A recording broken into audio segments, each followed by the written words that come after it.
Now check the oil in your car. Whoops, car.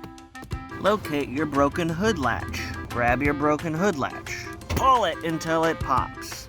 Ta-da. Pop your hood. So find your oil dipstick. Should look something like this. Not your transmission dipstick, which would be something like this.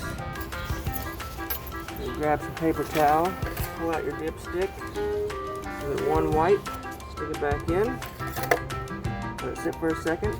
Be careful if you just drove the car. I'd advise that you wait until it cools off. I did not, and I just burnt myself a little bit. Pull it back out. Should be a few marks that would fall between, or it should say full or add. Pretty self-explanatory. Looks like we're slightly above full, which is good because this car burns oil. Stick it back in, and ta-da!